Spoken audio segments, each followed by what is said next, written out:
आज matter Patiala house में लगा है और हम थोड़ा लेट भी हो गए।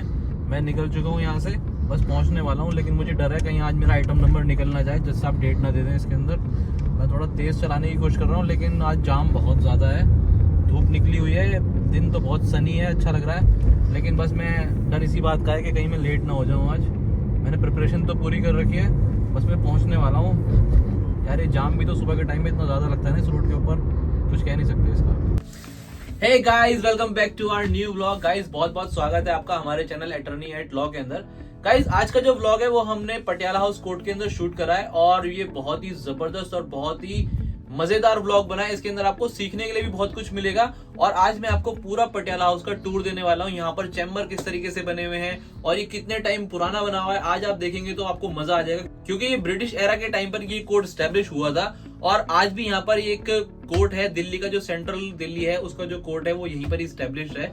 अब ये अलग अलग पार्ट्स के अंदर डिवाइड हो गया है। पहले एक बहुत बड़ा कोर्ट माना जाता था, अभी राउज एवेन्यू कोर्ट इसमें से निकल के चला गया, द्वारका कोर्ट इसमें से निकल के चला गया, लेकिन आज भी जो ये कोर्ट है इसकी एक अलग ही पहचान है, एक अलग ही इसकी वैल्यू है। उसका रीजन ये है कि जो सेंट्रल गवर्नमेंट के या दिल्ली गवर्नमेंट के जो बड़े बड़े कोर्ट्स हैं, जैसे सीबीआई का कोर्ट हुआ, एनआईए का कोर्ट हुआ, वो सब इसी कोर्ट के अंदर स्टैब्लिश्ड हैं। तो गाइज आज मेरा मैटर भी यहीं पे लगा हुआ है और ये मैं अपने चैम्बर के अंदर बैठा हूँ। मेरे फ्रेंड का चैम्बर है, तो मैं उसने मेरे को यहाँ की दे रखी है, तो मेरे को जब भी यहाँ पर आता हूँ मैं इस चैम्बर को यूज करता हूँ। आज मैं आपको दिखाने वाला हूँ ये कोर्ट किस तरीके से बना हुआ है और यहाँ पर कौन कौन से कोर्ट्स हैं। तो गाइज बने रहना इस व्लॉग के अंदर, क्योंकि बहुत ज्यादा मजा आने वाला है। तो चलिए स्टार्ट करते हैं आज का अपना ये नया व्लॉग।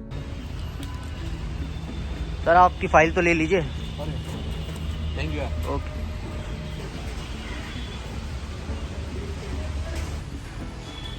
गाइस हम टाइम पे पहुंच गए थे और लेट नहीं हुए आज, और अच्छा रहा आज का matter.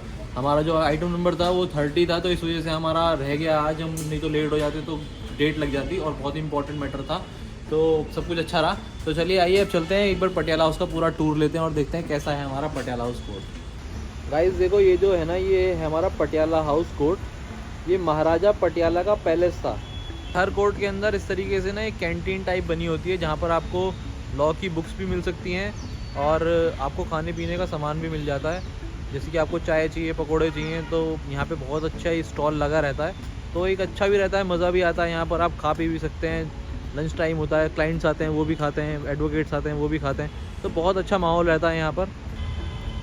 Guys Patiala house court जो है ये महाराजा पटियाला जो थे उनका पैलेस था पहले, और यहाँ पर पहले उस टाइम पे महाराजा रहा करते थे, उनकी रानियाँ रहा करती थी। लेकिन जब ब्रिटिश रूल आया, तो जब ब्रिटिश रूल ख़त्म हुआ तो उसके 1947 के बाद में यहाँ पर ये गवर्नमेंट का एक ऑफिस बन गया, जिसके अंदर यहाँ पर एक कोर्ट इस्टेब्लिश हुआ और इसका नाम रखा गया पटियाला हाउस कोर्ट। तो तब से ये जो सेंट्रल दिल्ली थी उसका पूरा कोर्ट यही था। जो साकेत का आज कोर्ट है, राउज एवेन्यू कोर्ट है, द्वारका कोर्ट है, वो सारे कोर्ट इसी कोर्ट के अंदर पहले इस्टेब्लिश थे। यहीं पर ही उन सारी जगहों के जो फैसले थे वो यहीं हुआ करते थे।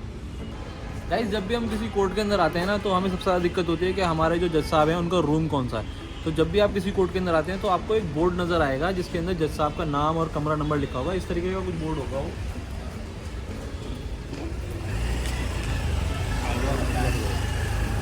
देखिए ऐसे ये बोर्ड होगा, यहाँ पर लिखा होता है जज साहब का नाम होता है और उनका पद होता है और कमरा संख्या लिखी होती है। तो यहाँ आकर आप आराम से देख सकते हैं और अपने जज साहब का जो रूम है वो ढूंढ सकते हैं और अपने केस को अटेंड कर सकते हैं।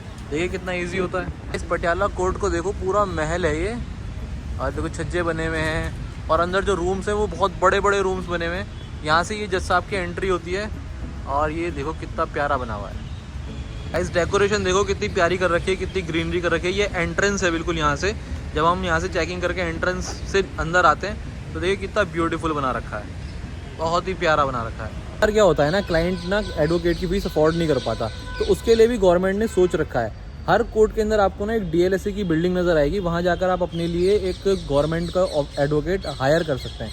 तो गाइज़ मैं ना एक बार आपको दिखाता हूँ कि वो जो ऑफिस होता है, कहाँ पर आपको जाना चाहिए, वो कैसा होता है और क्या होता है। देखिए आप देखेंगे ना यहाँ पर, ये देखिए ये है पटियाला हाउस के अंदर एक डीएलएसए की बिल्डिंग है। डीएलएसए का एक ऑफिस बना रखा है, दिल्ली लीगल सर्विस अथॉरिटी। तो अगर आपके पास एडवोकेट को हायर करने के लिए आप अफोर्ड नहीं कर सकते अगर एडवोकेट को, तो आप यहाँ जाकर भी कह सकते हैं कि भाई हमें एक एडवोकेट की ज़रूरत है और हमारे पास इतना अभी इंतज़ाम नहीं है कि हम एडवोकेट की फ़ीस पे कर सकें। तो आपके लिए यहाँ से दिल्ली लीगल अथॉरिटी से आपके लिए एक एडवोकेट हायर करके दे दिया जाएगा। आप ये बात कोर्ट के अंदर जाके भी बोल सकते हैं। मान लीजिए कि आपके ऊपर कोई केस फाइल किया गया है और आपके पास में पैसे नहीं, आप डिफेंडेंट हैं, लेकिन आप अफोर्ड नहीं कर सकते कि एडवोकेट की फ़ीस, तो आप जज साहब से डायरेक्ट बोल सकते हैं कि जनाब मेरे पास इतना पैसा नहीं है कि मैं किसी एडवोकेट को हायर करूं, तो प्लीज़ आप DLSA से या फिर लीगल सर्विस अथॉरिटी से मेरे लिए एक एडवोकेट हायर करके दे दें। तो वो आपके लिए एक एडवोकेट को हायर कर देंगे और फिर वही आपका केस लड़ेंगे और वो आपसे कोई फ़ीस भी नहीं लेंगे, क्योंकि उसकी जो फ़ीस होती है वो गवर्नमेंट पे करती है।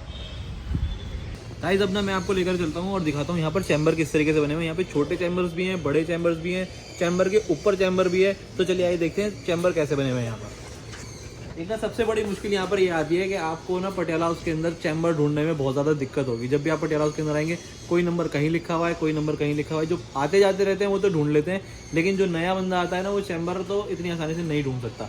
तो चलिए आइए देखते हैं चैम्बर यहाँ पर कैसे बने हुए हैं। गाइस देखो ये चैम्बर्स बने हुए हैं यहाँ पर। देखो ये कोई नया चैम्बर बन रहा है यहाँ पर, कितना अच्छा बना रहे हैं ये चैम्बर। और ये देखिए ऐसे पतली पतली गलियाँ बनी हुई हैं, छोटी छोटी गलियों में से निकल के जाना पड़ता है। ये सारे में देखिए ये चैम्बर ही चैम्बर है यहाँ पर। और एक ये चैम्बर है, ये मेरे फ्रेंड का चैम्बर है, तो मैं दिखाता हूँ एक बार अंदर से ये चैम्बर कैसा बना हुआ है। छोटा सा चैम्बर है, ज़रा खोलना इसे।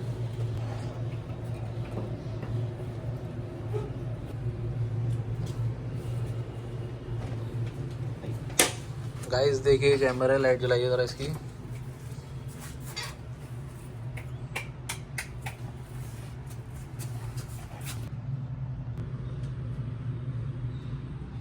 गाइस देखिए ये चैम्बर है, इस तरीके से चैम्बर बने हुए हैं यहाँ पर। काफ़ी छोटा सा चैम्बर है, मैं आपको 0.5 के अंदर दिखाता हूँ इसको थोड़ा सा छोटा करके। और ये छोटे छोटे चैम्बर होते हैं गाइस यहाँ पर, क्योंकि देखिए एडवोकेट्स बहुत ज़्यादा, या चैम्बर छोटा हो या बड़ा हो वो मैटर नहीं करता, लेकिन अगर किसी एडवोकेट के पास किसी कोर्ट के अंदर चैम्बर है ना, तो उसकी एक बहुत अच्छी वैल्यू है। गाइस ये जो चैम्बर है ना, ये मेरे एक फ्रेंड हैं, उनके फादर को अलॉट हुआ था। काफ़ी पुराना चैम्बर है, अब इसकी आप हालत देखेंगे तो पटियाला हाउस के अंदर वैसे जितने भी चैम्बर हैं वो सारे पुराने ही बने हुए हैं और सारे सीनियर एडवोकेट्स को ही अलॉट हुए हुए हैं। तो ये मेरे फ्रेंड के फादर का चैम्बर है और उन्होंने मेरे को इसकी की दे रखी है कि अगर मैं जब भी चाहता हूँ, जब भी मैं यहाँ आता हूँ, तो मैं इस चैम्बर को यूज़ कर लेता हूँ, यहाँ बैठकर अपना काम कर लेता हूँ।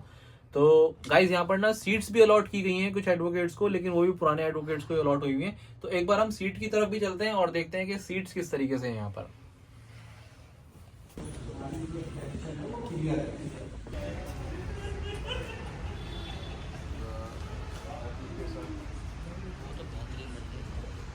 है ना, यहाँ पर पहले ऐसी था, ये टाइपिंग पूरा अच्छा बना दी। गाइस अब हम जा रहे हैं यहाँ से, और जो है ना कोर्ट के अंदर का हम दिखा नहीं सकते, क्योंकि कोर्ट के अंदर दिखाना हमें अलाउड नहीं है। कोर्ट रूम के अंदर हम नहीं कुछ भी दिखा सकते।